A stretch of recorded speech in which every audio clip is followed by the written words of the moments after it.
Salut à tous, je vous propose la suite ici avec les Sixers. On est toujours dans la série que j'avais démarré avec cette espèce d'issue potentielle pour Ben Simmons. Le cas d'ailleurs de Ben Simmons n'est toujours pas réglé au jour où je parle. Et puis ce qu'on avait fait en fait, c'est un transfert qui était en fait à 3 équipes, si on regarde bien. C'était à 3 équipes. Sixers récupère Ricky Rubio, récupère Lou Dort, récupère Darius Bazley et envoie Ben Simmons et d'autres assets à droite, à gauche, avec Cleveland comme partenaire et le Thunder bien sûr. Donc et pas mal de pics aussi, bien sûr, du côté d'OKC pour essayer d'emballer le tout. Donc c'est compliqué, le cas Ben Simmons, vous voyez, ça n'a pas évolué depuis 2 semaines et pourtant ça doit un petit peu négocier en sous-main. Moi j'ai fait cette option là de le faire partir avec une contrepartie que je ne juge pas très importante au final, même si quelle est la valeur marchande du joueur, encore une fois, pas évident à savoir. Et je m'oriente en fait vers une config là qui vaut ce qu'elle vaut, mais qui est vraiment autour de Joel Embiid, avec quasiment que des 3&D autour de lui. Bon, on va pas considérer Tobias Harris comme un 3&D, Bazley non plus, mais ça c'est du poste 4. Mais à part ça, c'est vraiment le projet. Il faut que tout le monde en fait soit capable de shooter, parce que les prises à 2 sur Joel Embiid vont libérer forcément des espaces et vont provoquer des shoots ouverts. Voilà. C'est un petit peu ça. C'est très simpliste comme plan de jeu.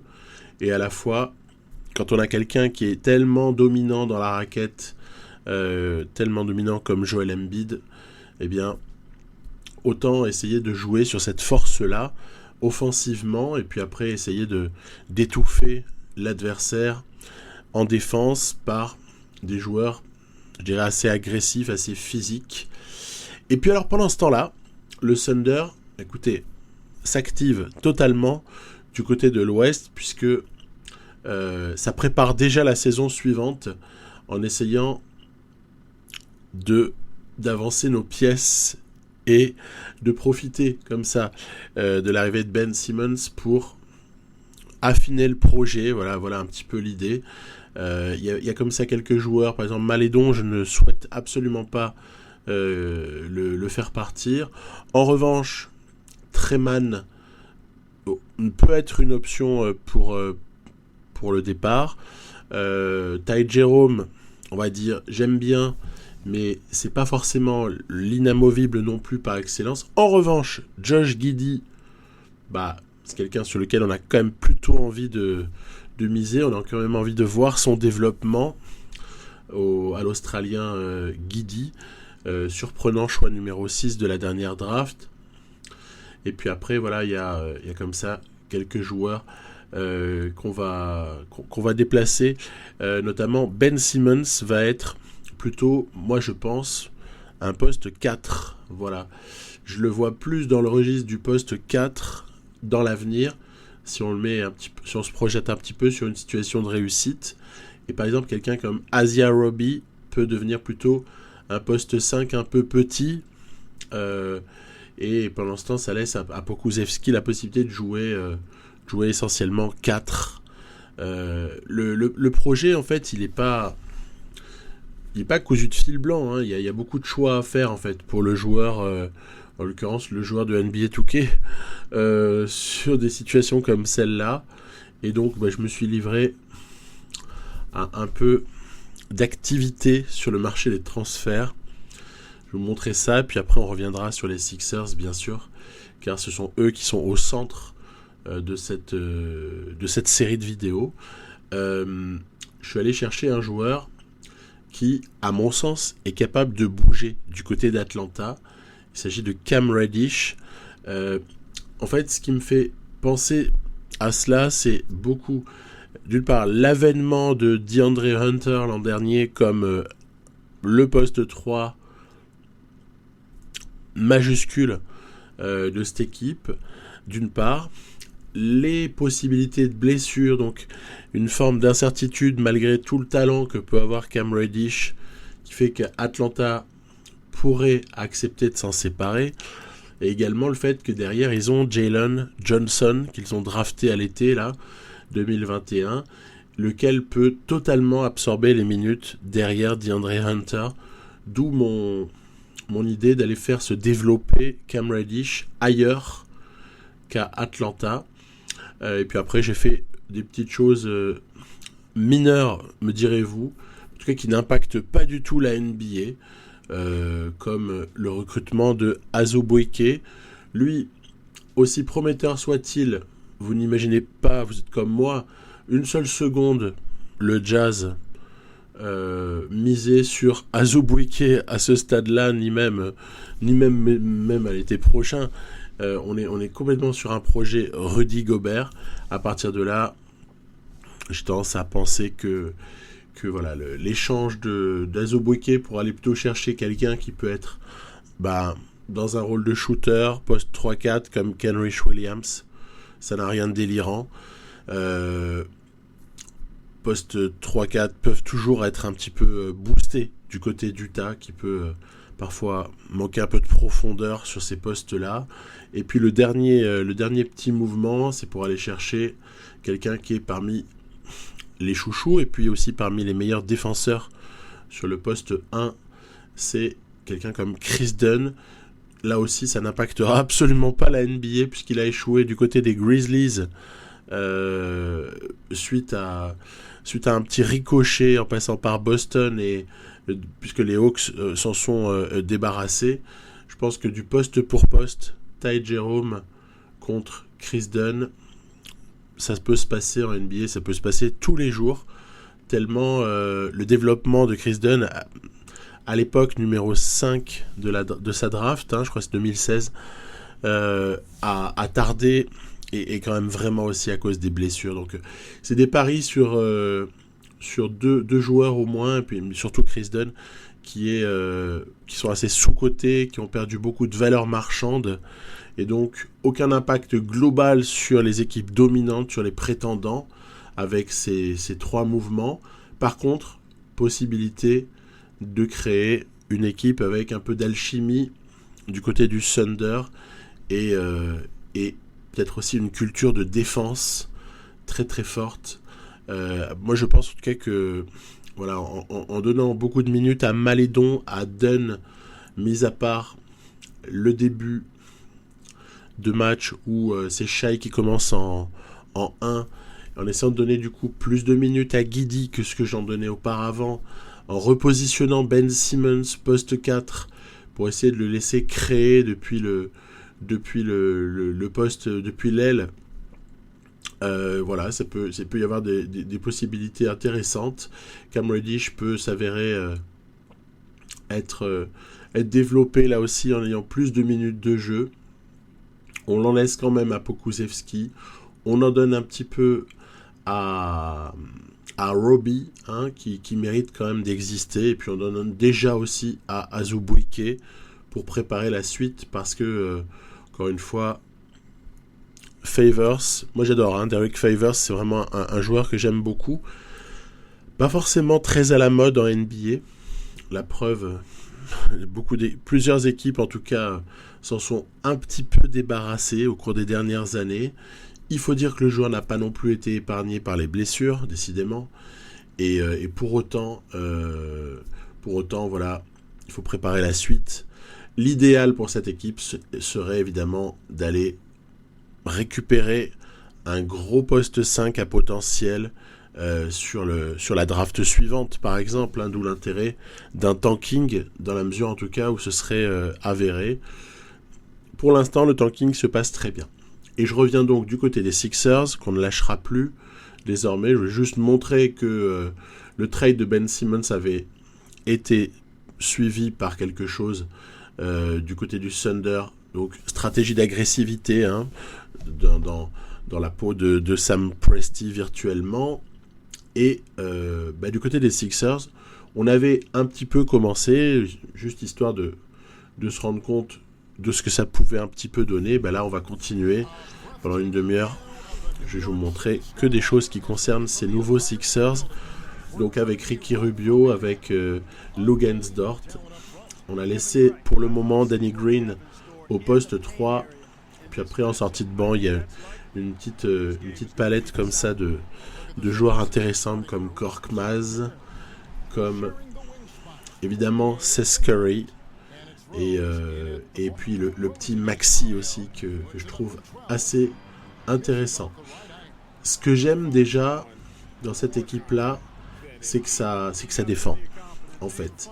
Il y a un certain nombre de qualités qui font que, allez, hop là, même sur des ballons où ça pourrait être quasiment limite désespéré, eh ben on défend.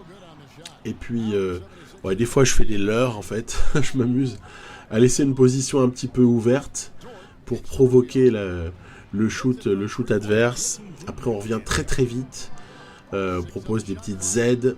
Enfin c'est vraiment sympa en fait. C'est vraiment sympa de jouer avec cette équipe. Pour l'instant je vous ai pas montré beaucoup la balle dans les mains de Joel Embiid et plus dans la main de quelques shooters. Mais c'est essentiellement ce qui se passe, ces balles à Jojo. Et puis en plus, quand on la lui donne pas, il se la récupère tout seul. Bref, ce début de match ici contre les Knicks est une vraie boucherie. Et défensivement, ces Sixers proposent de belles choses. Avec ici, bam, une belle explosion au dunk pour Luguentz-Dort sur la contre-attaque. Alors qu'il y avait eu interception de Maxi. Ok, balle à Jojo. Voilà, faut quand même en montrer. Dès qu'on a une mismatch, on en profite. Je considère limite le duel Embiid-Julius Randle comme une mismatch. Hein. C'est pas loin d'être le cas. Hein. Attention, ici, est-ce qu'on aura une série 2 contre? En tout cas, non. Mais vous avez compris que quand Dédé Drummond est sur le terrain, c'est pas vilain non plus. Faut quand même l'avouer. Il arrive à faire de jolies choses. L'ancien des Pistons... puisque le passage à Cleveland ne restera à mon avis qu'un mauvais souvenir. Donc Dédé Drummond qui fait le backup de Joel Embiid, c'est quand même limite, on a l'impression d'être dans un autre monde. Hein. Qu'est-ce que c'est surprenant ce truc. Mais ça s'est bien produit. Et donc voilà, petite victoire sans adresse à 3 sur 20 à 3 points. Alors, ça va, ça vient, hein, l'adresse là. Je rencontre absolument pas les mêmes soucis de manière générale. Hein. Je rencontre absolument pas les mêmes soucis que lors de NBA 2K21 avec cette version là du jeu, puisque j'ai des fois des matchs où il y a une bonne adresse, puis alors par contre, comme ici, des fois des matchs où ça va être catastrophique. Après, le côté athlétique de Barrett, par exemple, sur les positions de ses vis-à-vis, ou bien le côté aussi, des fois, capable finalement de défendre pas si mal que ça d'Evan Fournier, ont été, pour donner 2 exemples, les facteurs qui m'ont peut-être un petit peu plus pourri la vie pour ce qui est d'obtenir des positions ouvertes. Et il y a des équipes contre lesquelles ce sera un petit peu plus le cas, à voir contre les très grosses équipes de l'Est, c'est là qu'on pourra vraiment étalonner. Il y aura notamment un petit rendez-vous contre Boston en fin de vidéo. Voilà, j'aime bien donner ici, là, voilà, la balle. C'est quasiment sur la ligne des lancers francs à Joel Embiid pour ensuite provoquer des décalages, tout simplement. C'est-à-dire que je trouve pour autant qu'au niveau de l'aide, le jeu est mieux fait que ce qu'il ne l'était auparavant. C'est-à-dire que la défense adverse se comporte tout de même mieux que ce qu'on a pu observer ici. Voilà, des ballons volés, il y en a pas mal. Ça se comporte pas si mal. C'est mieux pensé, je trouve. Ça ressemble un petit peu plus à du basket que ce qu'on a pu déjà connaître à certains moments dans ce jeu-là. Allez Jojo, voilà. On met en échec les tentatives dans la raquette. Mais pour autant, le pick and roll n'est pas génialement défendu, mais pour autant, les aides sont intelligentes et on va dire réalistes. Voilà. Pas dit que ce sont des aides dont on pourrait rêver quand on voit les aides de l'équipe adverse. mais n'empêche, c'est des aides qui pourraient arriver. Alors c'est vrai que quand on a une tour de contrôle comme Joel Embiid qui redonne des deuxièmes chances lorsque le 3 points a été raté, ça fait vraiment envie. Voilà, ici, Luguensdorf qui s'était frayé un petit passage sous le cercle. Vous voyez le petit côté j'étouffe en défense est bel et bien présent dans ce match ici. Bon, certes, face aux Pistons, donc il n'y a pas de quoi non plus se la raconter. Pistons, une équipe jeune, franchement. Cunningham n'a pas énormément pesé. Moi, c'est une équipe que je regarderai de près cette année parce qu'elle m'intéresse énormément. Grant, Josh Jackson, Saddiq Bey, Isaiah Stewart aussi peut vraiment être regardé. On peut s'intéresser aussi à la deuxième année de Killian Hayes pour voir ce que ça peut donner. On a Tobias Harris actuellement qui est un peu touché, mais pour autant on va essayer d'aller s'imposer contre ATL. Donc là, franchement, c'est une question d'honneur parce que Atlanta, on rappelle tout de même que c'est l'équipe qui a sorti les Sixers alors que personne n'aurait misé, peut-être même pas les supporters les plus fervents d'Atlanta n'auraient pu miser sur une élimination des Sixers par les Hawks l'année dernière en playoff. Et donc il y a quelque chose d'ordre de la revanche quand on se retrouve face à cette équipe-là, même en régulière. Et donc j'avais envie de rentrer quand même dans ce match-là. Oh là là, qu'est-ce qu'ils nous font mal sur ces contre-attaques derrière des shoots ratés. Donc là, vraiment, le manque d'adresse est très chèrement sanctionné. Ici, c'est DeAndre Hunter qui, justement, on en parlait tout à l'heure, complètement dominant à son poste. Un super joueur, ce DeAndre Hunter. Luguensdorf, parfois, sort de sa boîte.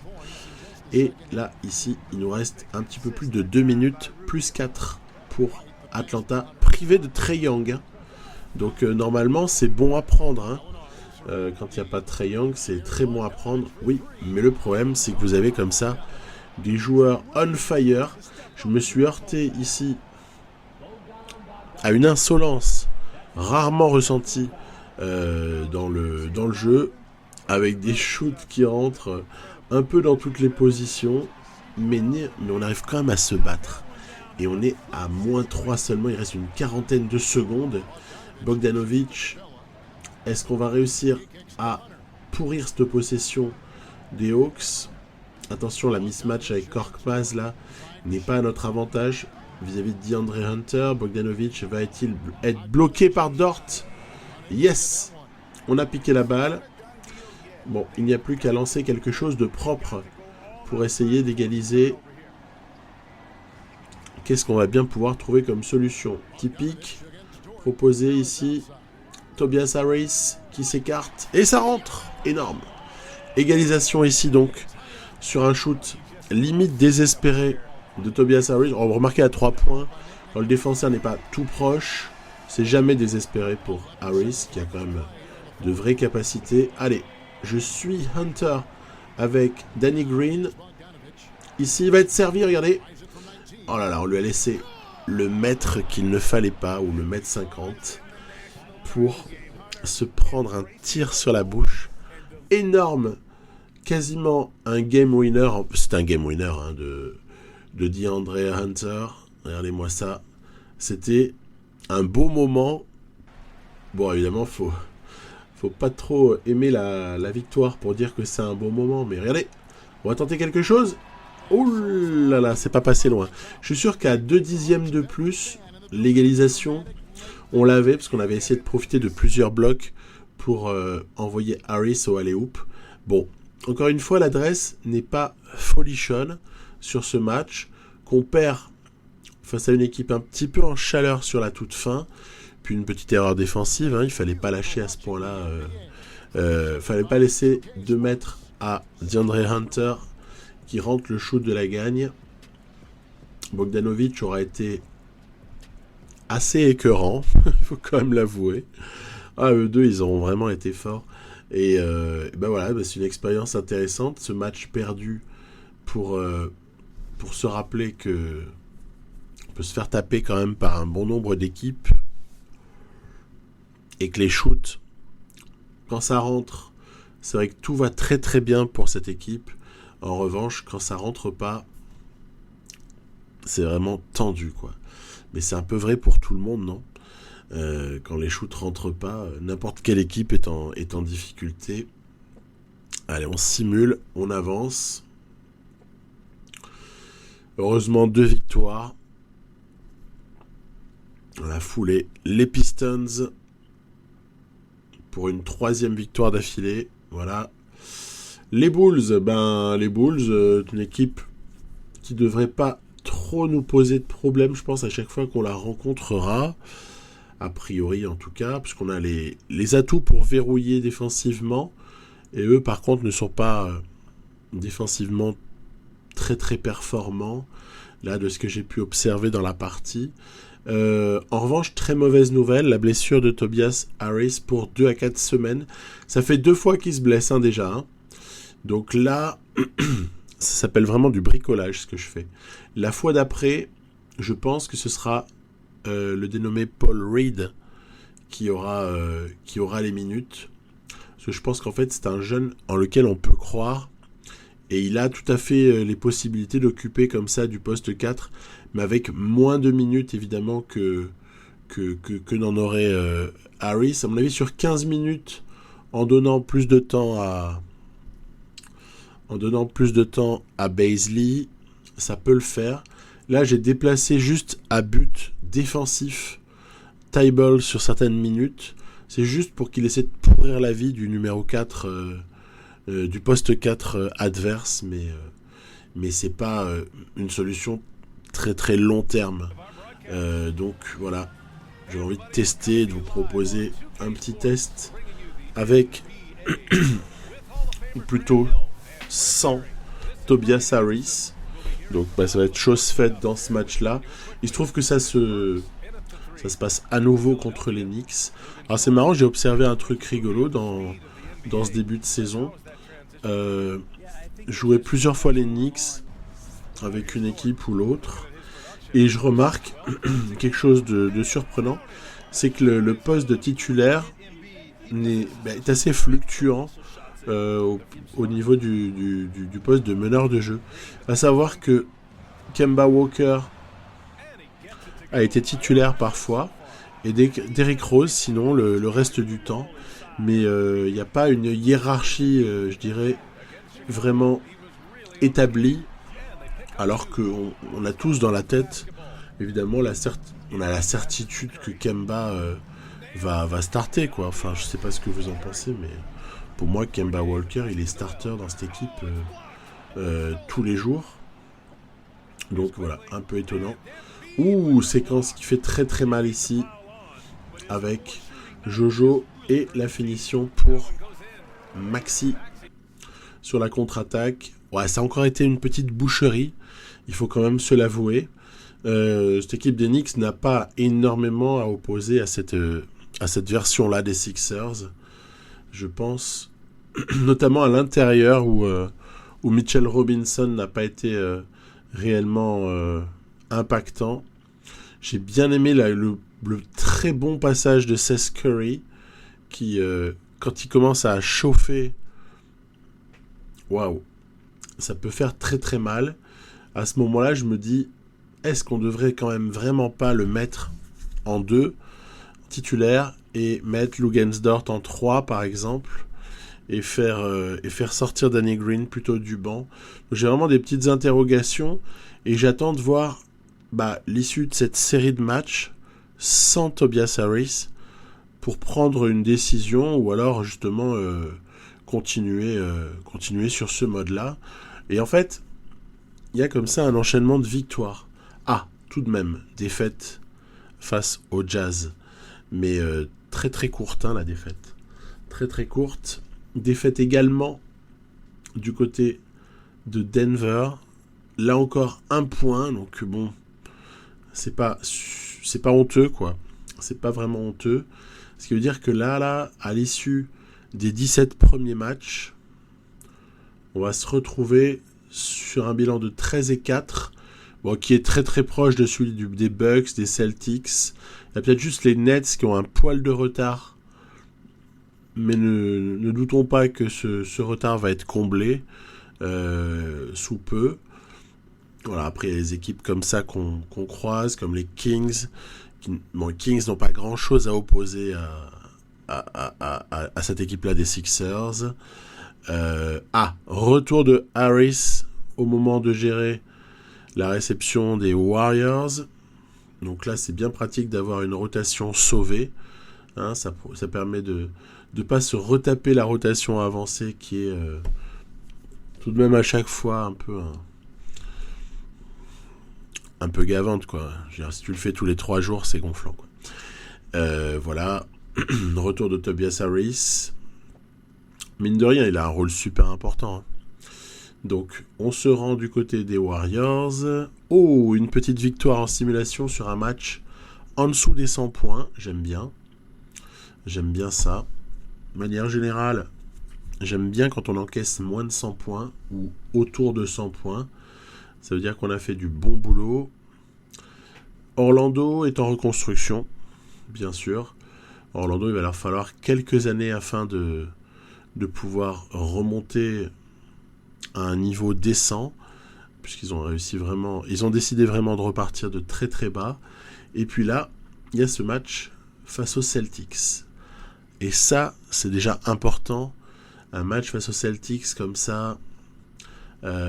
Celtics nouvelle version, j'aime bien. Je trouve ça intéressant.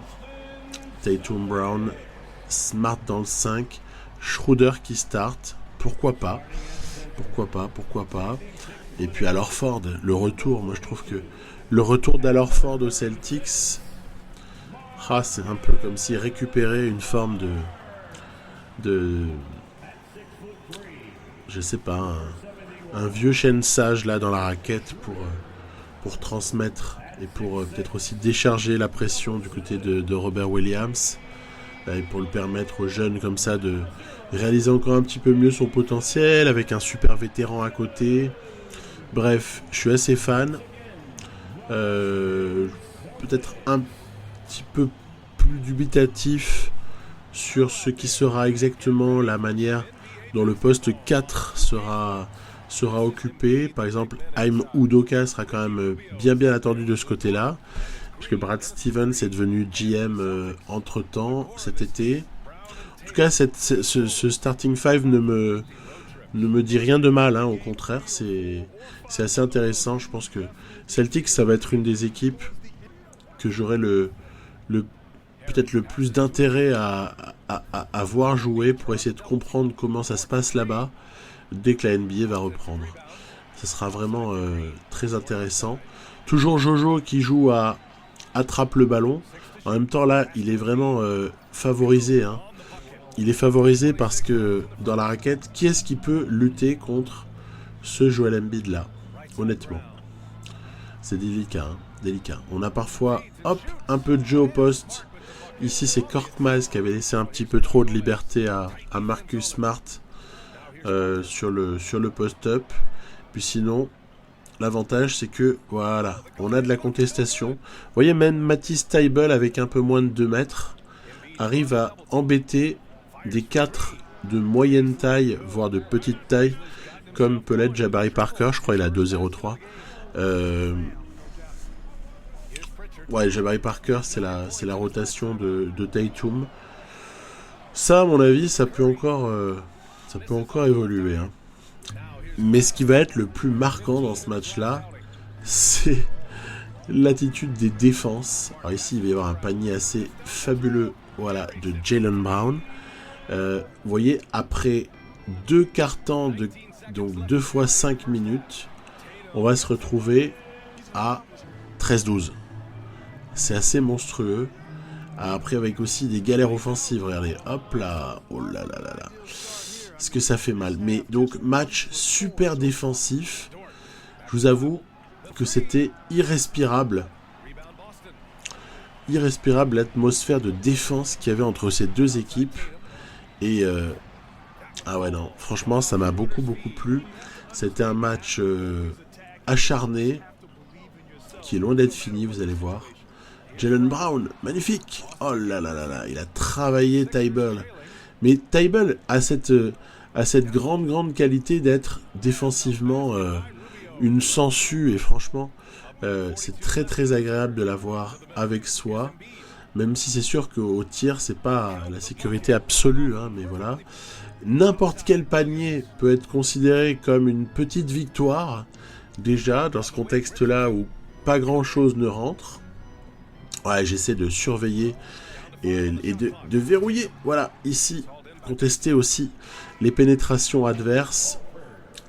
Faire le filou aussi, regardez Mexi, qui va profiter, hop, d'un chemin ouvert vers le panier parce que le défenseur n'a pas été très inspiré. Ça marche aussi avec Seth Curry, ici, voilà, hop. Le petit écran sur Schroeder, et bam, tiens, permet ici d'exister un peu mieux en cette fin de troisième quart, début de quatrième quart-temps. C'est Curry qui retrouve une position, mais ça va se complexifier, regardez. La fin de match, je vous le disais, est très difficile à vivre. Ici, très grosse contestation, Tatum était venu au contact. Joel Embiid a très bien défendu. Luguensdort, allez, on redonne la balle à Jojo. On va essayer d'aller travailler. De toute façon, on a l'avantage physique sur Alorford. Regardez. Tu viens en aide ou tu viens pas? Tu viens pas. Vous voyez, c'est intelligent la manière dont Tatum n'y est venu que de manière assez subtile. Et finalement, il force à faire des choix et à prendre un shoot peut-être un peu difficile, heureusement. Ici, c'est contesté. Sinon, Brown était quasiment en train d'offrir l'égalisation du côté de Boston. Balle à Danny Green, on va la confier peut-être à quelqu'un dont c'est un petit peu plus le métier, voilà. Ricky Rubio, on essaie de se rapprocher. Vous voyez, ils se referment bien, ils compensent, ils arrivent à très bien défendre ces Boston Celtics, ils m'ont fait vraiment plaisir. Ici, oh là là là là, c'est dévissé par Marcus Smart. Il y a une possession super importante. Si on arrive à scorer ici, le match est limite gagné en fait. On va donc patiemment donner la balle à Jojo. Essayer d'attirer la prise à deux. Non, ça fonctionne pas. Allez, on revient. On revient. Tatum y va. Attention, c'est ouvert. Et swish. Voilà comment on va se donner une chance de remporter ce match, hein, très clairement. Mais ça aurait été un vrai combat jusqu'au bout avec cette dernière bataille là de 1 minute 15 environ, hein, ou 1 minute 10, où tout se joue finalement sur ce shoot de Tobias Harris après maintes situations qui donnent mal au crâne. Alors c'est amusant, très amusant de jouer à tout ça. Bon, n'oublions pas que dans la vraie vie, quand ça va commencer, Joel Embiid n'aura pas les appuis de quelqu'un comme Dort, de quelqu'un comme Rubio, même le soutien de quelqu'un comme Bazley. Mais à la limite, le petit Reed peut faire le taf, à mon avis. C'est plus pour les extérieurs que ça va manquer de profondeur, puisque Ben Simmons apparemment n'est toujours pas en instance de réconciliation, et même loin s'en faut. Dans ce match-là, Embiid est évidemment tout puissant, puis derrière c'est un peu le désastre au niveau du shoot des deux côtés. Bref, voilà.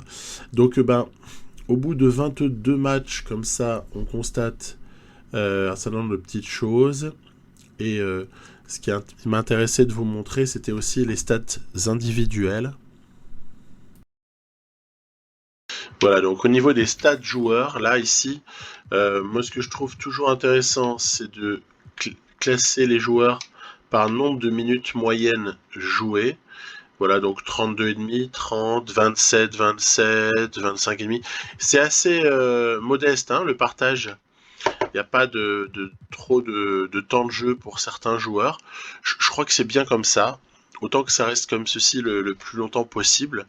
On a du Joel Embiid stratosphérique à 31,6 points et 16,7 rebonds.